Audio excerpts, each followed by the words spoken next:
The Erasure. The crystal chamber of the Galactic Assembly hummed with voices from 1,000 worlds. Ambassador Elena Rodriguez took her seat at the human delegation table, adjusting her earpiece to filter the cacophony of alien languages. Today's session promised to be routine. Trade agreements, boundary disputes, the usual diplomatic dance that kept the galaxy functioning. Elena glanced around the vast chamber, taking in the dizzying variety of alien life. Crystalline thaks swirled in their gravity-defying containers, multi-limbed Krell adjusted their atmospheric suits, and the floating nebulans drifted above their designated areas. Humanity had earned its place here through decades of careful diplomacy and trade. The Overseer, a biomechanical entity that served as moderator, raised its appendages for silence. But before it could speak, the chamber's lighting flickered. The air itself seemed to ripple. Ambassador Rodriguez, call her aide, Marco Chen, pointing to his datapad. I'm getting strange readings from Earth. Solar monitors are showing anomalies. Elena frowned, activating her own display. The holographic feed from Earth's orbital stations showed something impossible, a dark void spreading across the planet's surface, not like a shadow, but like a hole in reality itself. What the hell is that? She whispered. The chamber erupted in chaos as other delegations received similar feeds from human territories across the galaxy. Elena watched in horror as the darkness consumed her homeworld in mere seconds. Where Earth had been, only emptiness remained. The Overseer's mechanical voice boomed. Order. Order in the assembly. A new presence manifested in the center of the chamber, a beam of pure energy, shifting between forms. Its voice resonated in every mind simultaneously. We are the Erasers.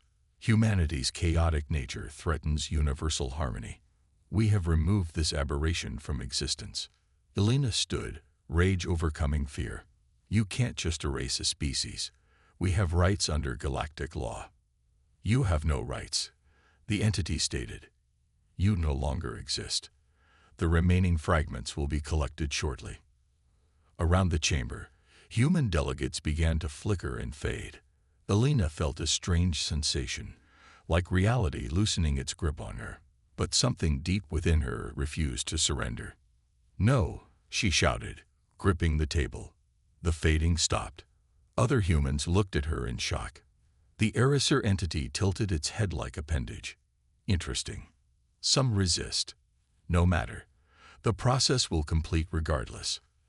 As delegates around her vanished, Elena made a desperate decision.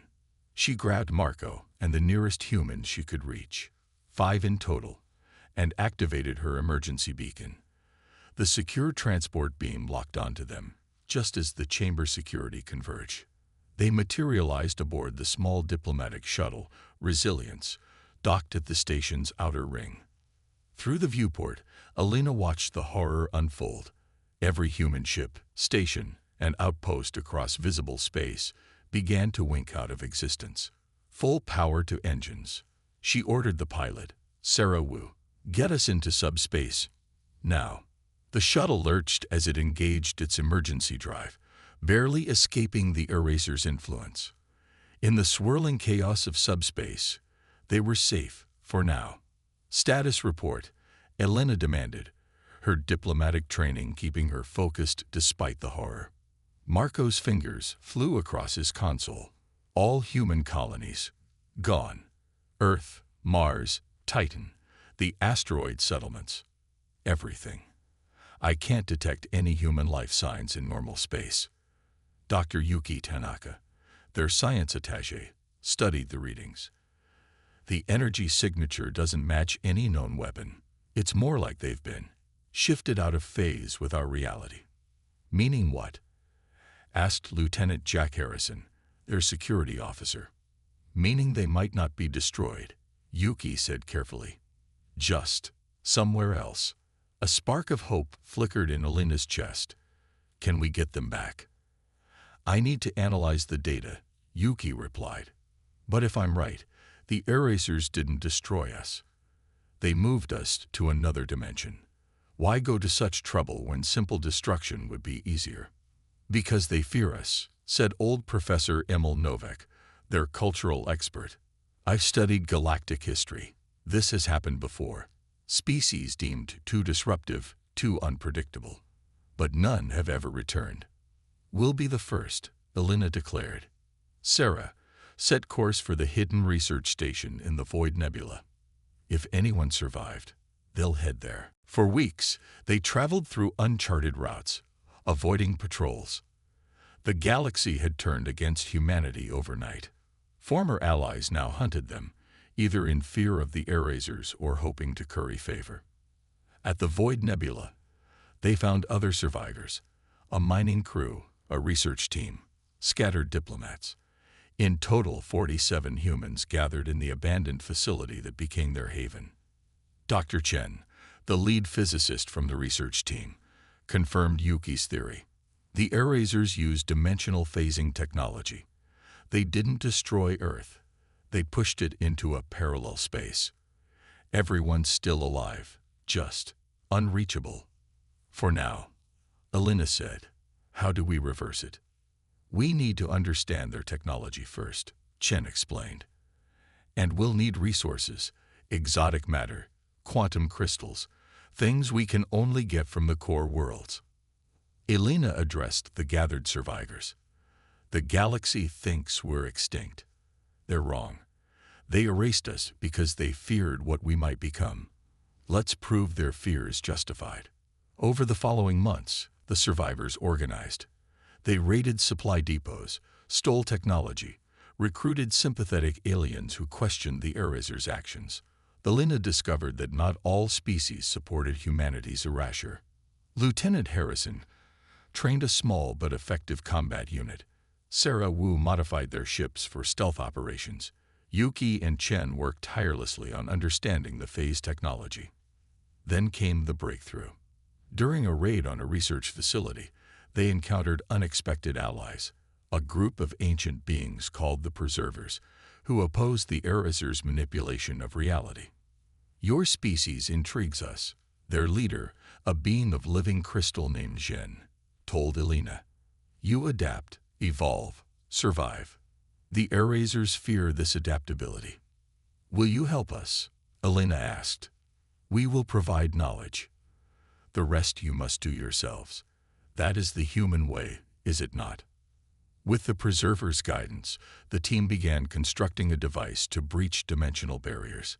But time was running out. The Erasers were building a permanent seal that would trap humanity forever. As they worked, strange things began happening among the survivors. Marco developed an uncanny ability to predict enemy movements. Young technician Lisa could see glimpses of the other dimension. Emil theorized that exposure to the phase energy was awakening latent human potential. 6 months after the erasure, their prototype was ready. A modified ship equipped with experimental phase drives, capable of punching through dimensional barriers, they hoped. Elena stood before the assembled survivors. We have one shot. If this works, we'll create a bridge between dimensions. If it fails, she didn't need to finish. When do we launch? Sarah asked.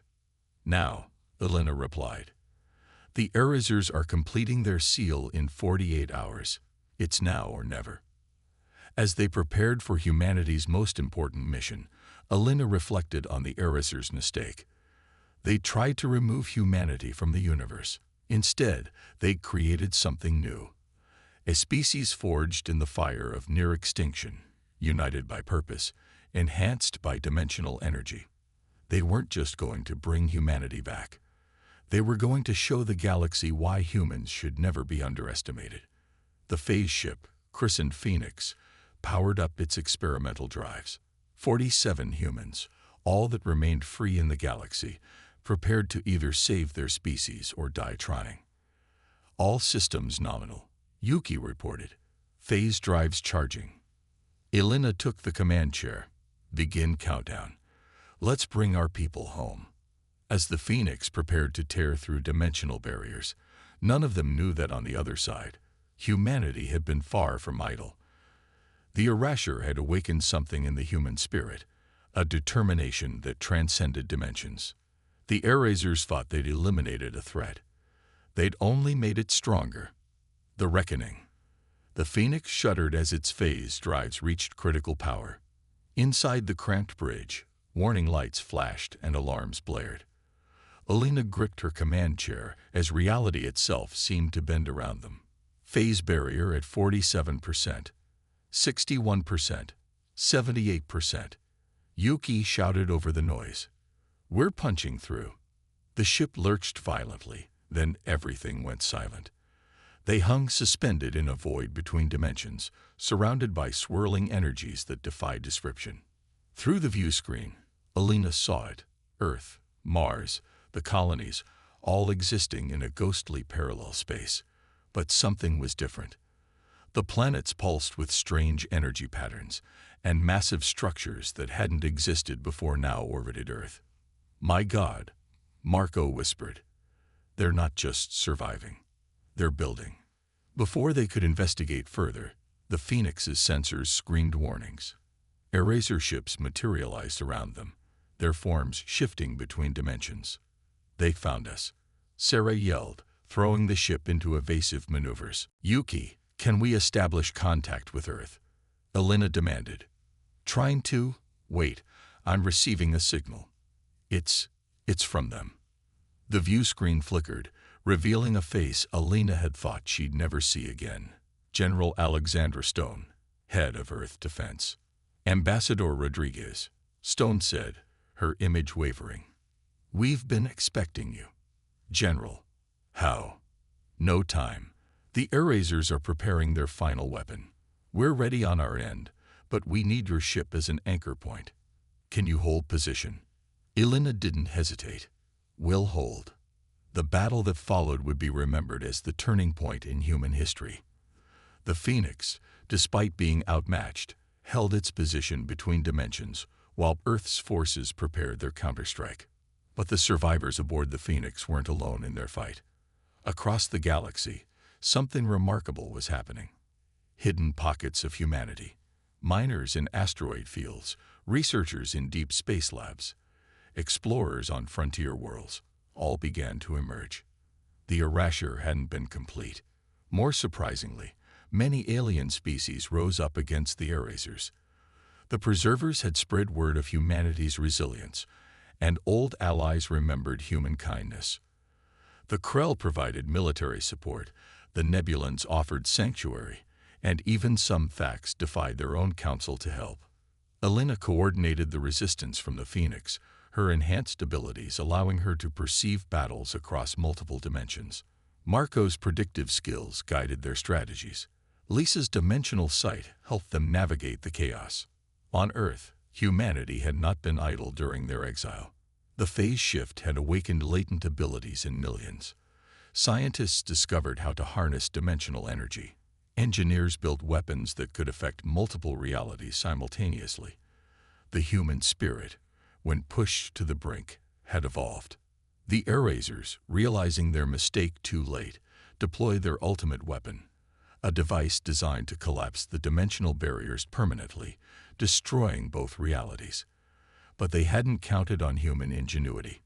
Dr. Chen, working with Earth scientists, had devised a plan.